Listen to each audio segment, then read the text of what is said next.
What is up, guys? So we have frozen on our last camping trip. We picked ourselves up a diesel heater from a company called HCALORY off Amazon, under $200. This thing, for the price point, in my opinion, can't beat it. It's Bluetooth enabled. You can control it from your phone, which is a huge attractive feature for me. But there's some other advantages about this thing that we'll talk about going through the video. I'm going to show you how to get it set up. You got to put it together when it comes out of the box, but it's not bad at all. And then yeah, we'll give you a look at the app and how well this thing works here in the garage. Of course, we'll be putting it in the test out in the field as well, but for today, we're going to set this thing up and give you a quick look at how it works.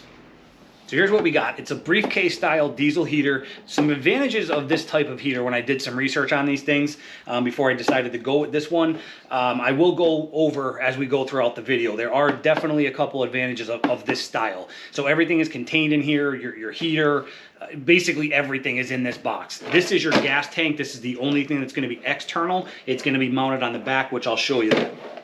So everything else you're going to need, you're going to pop this front open. As you can see, we have not even taken anything out yet. This is how it comes packaged. You have your instruction manual and then everything you're going to need to get this thing up and running. So I'm going to go ahead and unpackage this and I'll give you a quick look at everything that's inside there. This is everything that comes inside. You have your fuel tank, as I mentioned, which that was external, but your instruction manual. This is going to be your fuel line. You have a nice little cap for your inlet hose. This is your air filter, which one thing I did notice already is a lot of these, less expensive diesel heaters or heaters in general don't have an air filter, an actual air filter. This one does. So again, at the price point so far, I'm pretty pleased. Hopefully this thing can heat up nice and keep us warm, but that's going to be your inlet air filter, your exhaust hose. This is going to be for your the air filter itself, your outlet hose. This is the only thing I'm noticing so far that I will absolutely be replacing. Nothing wrong with it per se, especially at the price point, but I'll spend a few bucks and definitely upgrade this outlet hose to something that's insulated and bigger, obviously, to get up into our rooftop tent. Then you have all of your hardware, your muffler, and your power cord. So let's get all this stuff hooked up. Last thing I want to mention is you do get a remote with it as well. It's attached right here underneath, just so you don't think that you didn't get it or, if you can't find it. But this is also Bluetooth capable, which will be putting an app on the phone. I'll give you a quick look at that. That was another feature that really kind of was attractive to me about this heater. We can control it from our phone on an app. To get this thing put together, we're going to start on this side that has the interface on it. You're just going to take one of your brackets that look like this. You're going to line it up. The two holes in the middle are going to line up over these two little bumps there. It's going to go on like that. And then we're just going to take two of the supplied screws that look like that. They're Phillips head. And attach the bracket to the case. Then we can take our inlet hose, the long skinny black one, with one of the small hose clamps that come with it. Slide it over the end. This is going to be the port that's going to attach to. So then we'll slide this hose clamp in there and tighten that down. One quick tip when you're putting this inlet hose on, your hose clamp, because of the way this is shaped and the piece that sticks out here, you don't have a whole lot of room to get a wrench or a screwdriver in there. But if you have your hose clamp with the head of the bolt right here facing kind of down this way towards the fuel line nipple, you can get your screwdriver right there. If you have it in any other orientation, again, because this piece is a little bit angled, if this was on this side over here, you couldn't get your screwdriver in there. So that's a nice position to put it. I was able to get my screwdriver on there. I'll show you real quick, and you can tighten it down. So you can see how the screwdriver still gets in there okay. We're grabbing onto that piece that sticks out. If I had it over there, I couldn't get my screwdriver on there, and you don't really have that much room. I tried to get it's a 7mm. I tried to get a 7mm in there. That wouldn't even fit. So just a quick tip, put it right there, you'll be good to go. Now we can take our inlet hose, feed it up through here. As you can see, this is really long. We're basically just going to be putting our filter up top here. I'm going to go ahead and cut this off down here. There's really no need for all that extra. Once we put the fuel filter on here, we're going to use another hose clamp, of course. But once we pop that on there, you don't really need all of that flopping around. So I'm going to go ahead, cut that off right there, make it nice and neat. You can see what we did here. We made it just long enough to where our air filter will actually sit in that hole nice and neat. So now we're going to pull the hose clamp up, tighten it down right there, and you can see it looks much better than having that long extra. Plus, it's a lot more secure. This filter is not going to go flopping around. It's supported by the bracket and the hose clamp. Now that looks a lot better. Nice and secure, no severe bends. That's going to work out perfect. Next, we'll come to the exhaust side with the outlet port as well. We're going to take the exhaust pipe, small hose clamp on there, and it's going to go inside this connection here. It's a little bit of a tight fit, so you might just have to kind of work with it a little bit to get it to go in there. Once you get it in there, get the hose clamp over the edge and tighten that down. Now we can take our other bracket, looks like this. We're going to slide that over. This one is going to go with the top, this back part facing up. We're just going to kind of pull the hose in, get this lined up with the holes and those two knobs just like the other side, and screw it into place. Take our muffler with the last small hose clamp. Muffler will slide down into there. Go ahead and tighten this one down. All right, this one's going to be pretty self-explanatory. We're just going to take the outlet hose 3-inch, I believe 3-inch. I'll double check that and put it on the screen. But using the bigger hose clamps, we're just going to slide one over, connect it here. Again, I'm just going to do this temporarily to test this thing out before we go out in the field and everything. But I am going to be replacing this with an insulated hose, or with insulated ducting. So I'm just going to go ahead and get this hose clamp started. Slide it over the port, get it up on there nice and tight, and tighten down your clamp. Now we can take our vent cap, pop it on the other side, tighten that down with the last hose clamp. Heater is ready to go. Now we have to deal with the fuel tank. So basically, this is pretty simple. You open it up, you're going to get a little package inside there. This is going to have your fuel fitting and all that good stuff, because we do have to take the nozzle and we're going to have to drill a hole into this. It's very simple, not hard to do at all. I'll show you how to get it taken care of, but check in there. You should have another little bag with all these parts like this.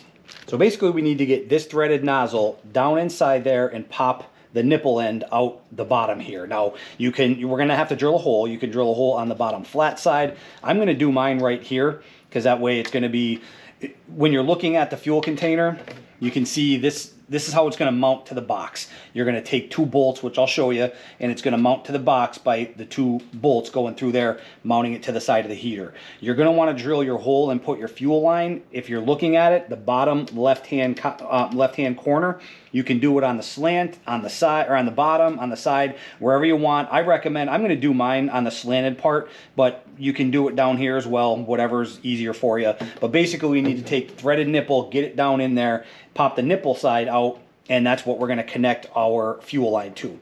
Okay, in order to do that, we're going to take a 19/64 drill bit. If you don't have that, a 5/16, which is obviously a much more common size, 5/16 will be okay as well. I'm just going to go a little on the small side, just because you don't want this hole too big, whatever you do, because you'll be leaking diesel everywhere. So I'm going to kind of center it right there in that slanted portion.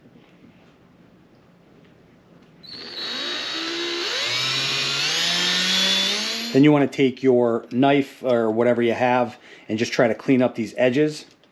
Again, just so you don't leak fuel anywhere once we get that nozzle in there. Next, take your threaded insert, and from the outside, we're just going to kind of hand screw it into that hole just to kind of pre-thread the plastic. And take it back out and feed it down through. All right, so there are multiple ways to do this. What I'm going to do is take our threaded nozzle, pop one of these supplied O-rings over it down to the base. Then I'm going to take a hanger, and just so happens the hanger, kind of a perfect fit. You can see how I have it down through the threaded insert. Then we're just going to take it and feed it down through, and you could actually see it coming and pop it out of the hole just like that. Hopefully that showed up on camera. That's how I fed mine through. Then you can just hang on to it, grab your hanger and pull it back out. And now all we have to do is just thread that down until you get it seated on the inside. Then we're going to take the second O-ring they send you, Get that on there nice and tight. Seated right to the base. Hopefully you can see it there. And take our nut and screw it on. And you don't want to go crazy tight with this, just because you're dealing with plastic. So, but obviously you do want to make it snug, so we get those O-rings seated on the inside and the outside of the container. So I'm just going to hold the nozzle end, get my, this is a 12 millimeter, get my 12 millimeter over there, hold the nozzle so the nozzle doesn't spin. And again, we're not going to go crazy tight, just snugging it up to seat those O-rings. Now we can take our fuel line, slide one of these little clamps, look like this, over one end of the line, and just get that started and up over the nipple on there. Once we have it fed up on there, it's a nice tight fit. Not too hard to get on though. We'll just take this clamp, slide it up over, so you end up with something that looks like that. Okay, so before we cut the other end of the line, we're going to mount the box to the back of the case. You can see these two holes right here. This is the 5-liter gas tank. You can get a 10-liter or a 15-liter, and it does have the mounting locations for them as well. If you go with the 10-liter, you'll use the triangle shape holes. If you go with the 15-liter, you're going to be using the 4 square holes right there. But again, this is the 5-liter, so we're going to be using these 2 holes. It does come with the 10 millimeter bolts to attach, so we'll just take one of our 10 millimeters with an extension so we can get back in through there, and we'll go ahead and tighten it down to these locations. It does line up very well. Then we'll go ahead and snug them down. Again, nothing crazy, you're dealing with plastic. So you can see once it's mounted, that's why we said to drill that hole in the bottom left-hand corner, because here's where we're going to connect our fuel line. If you had it on the other side, it's not impossible or wrong per se, but you just have to run the line longer, which who would want to do that? So we're just going to go ahead and measure. We're going to bring it around, and this little port right here, we'll take that red protective cap off there just for shipping. And we'll kind of bring it over and measure it over. I'm going to make mine as short as possible without, you know, any crazy bends or pulling anything really taut, but I want to make mine as short as possible. So I'm not sure if you can see it, but it's a nice flat, nice and straight cut. So we're just going to bring it around, get another one of our clamps and slide it over there, and we'll connect to our other side. You want to slide it up there all the way, so that way now we can take our other little metal clamp, and they give you plenty of hose, of fuel line. So I mean, I only use that small portion. If you do have to run it again for any reason, you make a mistake, whatever, plenty of line. Take that small clamp, pop it up over, and secure it in place.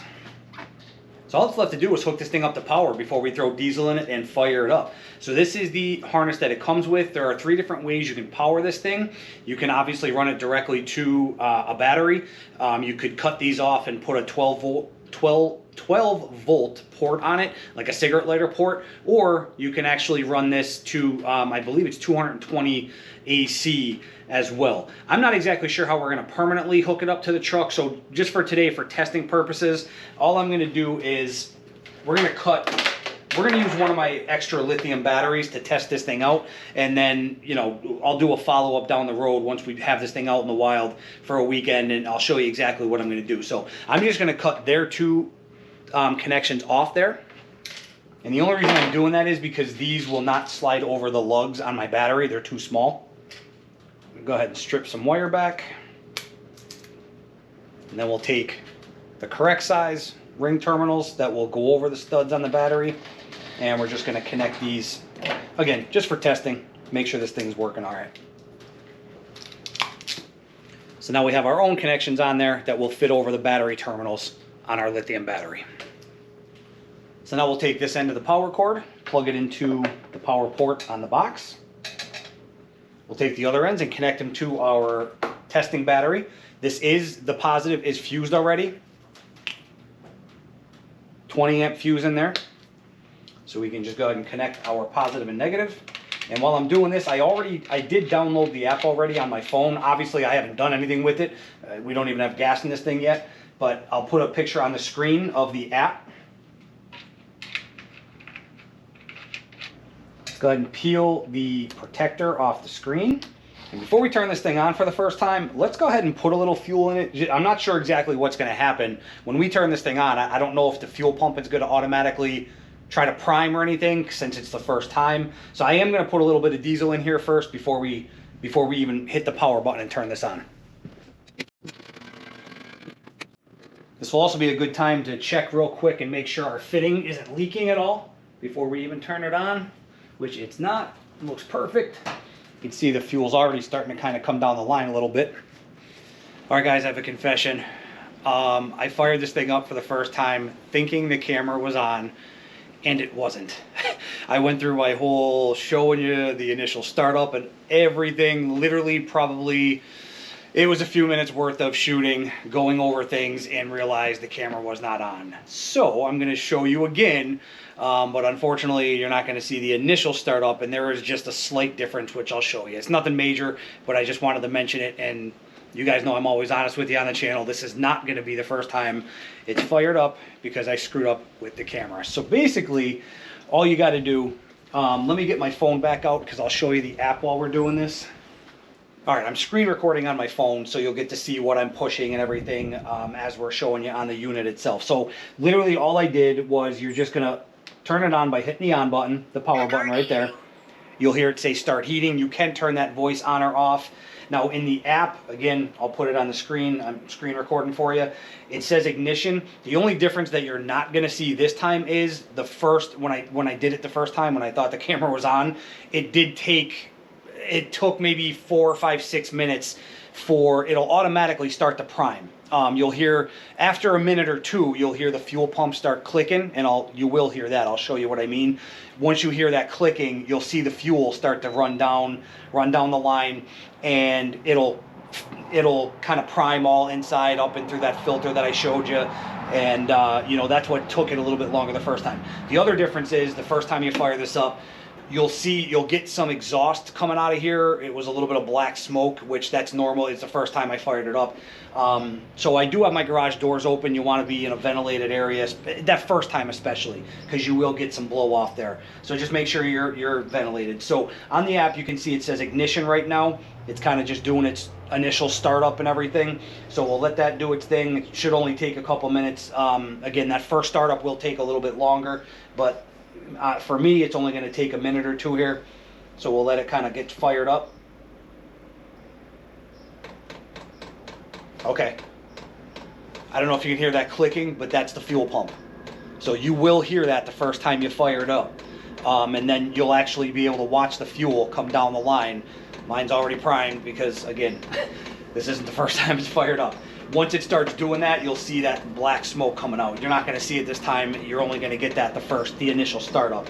So again, it will take a couple minutes to kind of get going. But if you look at the phone screen on your screen, you can see the temperature right in the middle. You can see it start to climb. It's saying 35, 36. That's the temperature of the air coming out of the outlet port. Okay, so as that starts to climb, you're going to start feeling this get warmer. Now, once it goes from ignition on the screen there, once it goes from ignition to heating, that's when you can start adjusting your levels and your temperature and all that stuff. So we'll let it kind of do its thing and get fired up. Okay, you can see how the app just went from ignition to saying heating now. So now you can adjust, if you look at the phone screen again, the mode button, you can go to the smart mode, which that's where you can adjust your temperature. So it'll kind of kick on and off. If you watch the screen, you can adjust the temperature setting. So again, that'll kick on and off. That may be where I use it. We'll have to test it out in the field to see, but if you want to use the level mode, just push the mode button again. You can see it goes to level mode. So now you can just change it on the right hand side of the phone screen. You can see level 3, so you can change it to level 4 all the way up to 10. I will tell you, again, because I've already had it on high, on level 10, this thing blows some major hot air. I won't use it on level 10 in my rooftop tent. it will literally cook you. I'm not gonna lie, I'm pretty impressed with this thing so far, with the heat that it blows. I mean, that temperature in the middle of the screen, it's only at 147, slowly climbing there still. That gets up to over 200 degrees Celsius, and when it does, the air that comes out of this thing is literally like, your hand, if you leave your hand there, your hand's gonna get too hot, you're gonna have to move it. It blows some serious heat, so pretty impressive for, again, for the price point of this thing. If you go into the setup menu, there's not much in there, so if you go into the setup, you can change the language there. The password, I think that has something to do with certain settings in there, which I'll show you. If you want to have that password set to where nobody can go in there and adjust settings on you. The speaker switch, I'm not gonna lie, I'm not sure what that is. I messed with that a little bit, and I really don't know what that is. So we'll just get out of there. That's really all that was in there. Now, to turn it off from the app, which I'm not gonna do yet because I want to show you a couple other things, you'll have to push and hold the power button on the app. You could also do it from the screen, clearly, but you push and hold on the app, and that'll turn it off. But let's go ahead and turn this down, and I'll show you the settings on there and how you adjust all that stuff. Okay, so here's the main screen. If you don't want to use the app, you can obviously, adjust it here. You can see the levels adjusting, or if you push that knob, that'll take it to where you can adjust the temperature. Push it again, you can go back to the levels again. So we'll just leave it at level 1 while I'm showing you this stuff. To adjust the settings, you're gonna push and hold the settings button right here. That'll take you to this screen. So when you see F0, that's the clock setting. If you push the knob, whoops, you can see you could adjust the time, okay? And then push it again, you'll go to the minute section, push it again, now it's done, okay? Its setting is saved. If you just turn the knob, you'll go to F1. F1 is an auto start time, so if you wanted this to kick on at 10 a.m. for some reason or whatever, again, you just push the knob, that's how you go into adjust. You can turn this on and off, which I'll show you. Press it again, you can adjust the minutes. Push it again, setting is saved. If you then go to F2, just by turning the dial, this is how, F2 is how long you want it to run once it does auto start. We have ours set to 0 because we're not gonna use that feature right now. So if we turn the knob to F3, this is where you can turn the auto on-off feature on or off. We have ours off. If you wanted to turn it on, just push the knob. You can see that's on. Again, we're gonna leave ours off. Push it again, it'll save your setting. F4 is your language. We have an E for English. If you push it, oops, you can do, I believe it's Russian and Chinese. Yeah, there's Russian, Chinese, and obviously, again, we're gonna leave ours on English. So on English, we'll push it, save the setting. F5 is a temperature compensation, so if for some reason this thing wasn't reading, on the app or even on the screen there, if the temperature was off, you can come in here and adjust it. So let's say if the temperature was off by 5 degrees, you can push this and tell the unit whether it's 5 degrees too hot, 5 degrees too cold, however you want to do it. I'm going to leave it at 0 for right now. I'll mess with that and see how accurate the readings are on it, but if you need to adjust the temperature, that's how you'll do it. F6 is how big your gas tank is. So again, it comes with the 5 liter. If you do upgrade to the 10 or the 15, here's where you would change it. Okay, so again, we have our 5, so we'll save it there. F7 is your oil pump power. I'm not gonna lie to you, I'm not exactly sure. It's come stock at 22, so we're just gonna leave that there, but you can adjust that if you needed to or wanted to. I'm just gonna leave it where it's at. I don't think you have to play with that much, but if you need to, that's what that's for. F8 is your Bluetooth. So you want to come in and make sure this is on so you can use the app if you want to. So just push it. Ours is already on, but that's how you would change that. Leave it on, push it again, and it'll save. Now to get out of settings, you're just going to push and hold the settings icon again, the gear icon, and that'll bring it back to your main screen. So I think I mentioned, but I was incorrect. The remote does come with the battery. So to pair it to the unit, mine was not paired out of the box. All you have to do is push and hold the settings and the power button at the same time. Push and hold for 3 seconds. Until you come to this screen. You can see at the top EN00. You're going to want to go to EN08. The other ones are different settings, which in my opinion, I'm not even going to really kind of mess with them. They're different temperature things, and I'm not even sure what some of them do. But you want to go to EN08 where it says RTE. And then what you want to do, push and hold the knob for 3 seconds until you're going to see P1 on the screen. P1, so then you're just going to hit the plus button on your remote, then hit the minus button, then the M button, and then the power button. So now if you want to use the remote, you can just hit the plus to up the level, the minus to lower the level. If you hit the M, that'll change the mode, so between that level and smart mode that I showed you on the app. So if you, right now we're in the level mode, if you hit the M button, you can see that little green square swaps over, and now we're in the temperature mode or the smart mode. And then of course if you want to turn it off with the remote, just hit the power button. Stop heating. Thanks for using. I wish you a safe journey. One more thing I want to mention, and can't stress this enough, is when you're ready to turn this thing off, don't just disconnect it from power. The reason being is once you turn this off and it stops heating, the fans are going to stay on to kind of get all that residue, for lack of better words. It's basically just going to kind of keep the exhaust is going to keep going, the fans are going to keep going. If you don't do that, you're going to get a lot of buildup inside these things, and they're just not going to last the way they should. You're going to just run into issues. You'll have to clean them, tear them down and clean them. It's just a headache. So I'm going to go ahead and turn it off. Again, you can do it on the screen, or I'm going to use the app. Now on the app, you have to push the power button and hold it, and then it says stop heating. I'm going to end up turning that voice off, which you obviously can do, but you'll see, you can hear it powering down and turn it off, but you'll wait a few seconds, the fans are just going to continue to run, and you'll still actually, again, you probably can't see it on the screen, but you can still see some exhaust coming out, and those fans are going to run. So I don't know if the camera's picking it up, but you can hear the fans internally still continuing to run. So we're going to go ahead and let that do its thing until they completely shut off. Then if you need to, then it's safe to disconnect it from power, from your battery or however you have it powered up. All right, well, this thing winds down and the fans do their thing. Let me kind of wrap this up and give you my final, my impression on this thing to start. Stay tuned. We'll be doing a follow-up, obviously, once we get this in the field after the last trip out when I froze to death. I wish you a safe journey.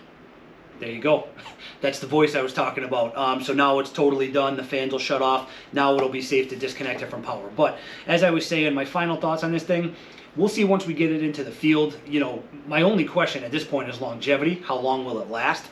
As far as performance goes, this thing is going to keep us more than warm enough in that tent. I mean, this blows some serious hot air. I'm going to be interested to see, you know, I don't even know if we're going to have to run this thing on medium. I honestly think one of the low settings would be good enough to keep us warm in that rooftop tent. So we will do a follow-up once we get it out in the field, and I'll keep you guys posted. But for the price point, in my opinion, you can't beat something like this. I'll put a link down below. I got it off Amazon. But I mean, for under $200, man, this thing is, I'm pretty impressed so far, and I love the briefcase style. Like I mentioned in the beginning of the video, the couple advantages of this style from the research that I did and the ones that I looked at. Number one is the fact that the ports, the intake hose, the outtake, the exhaust, the fact that they all come out the sides. Some of these heaters, the ports actually come out from the bottom. And to me, it makes no sense why you would do that. I mean, they usually have little legs, but still, the ones I looked at, that just to me made zero sense why you would have the ports coming out the bottom. I don't get that. The other thing for me too, which this may, you know, you might like this, you might not. I like the external gas tank better. A lot of these have the gas tanks inside, and they're not removable, or they're not removable easily. So I do like the external. That way, you know, you have access to it. You don't have to open up the box at all or anything like that. That's just a personal, you know, preference for me. I like having the gas tank on the outside.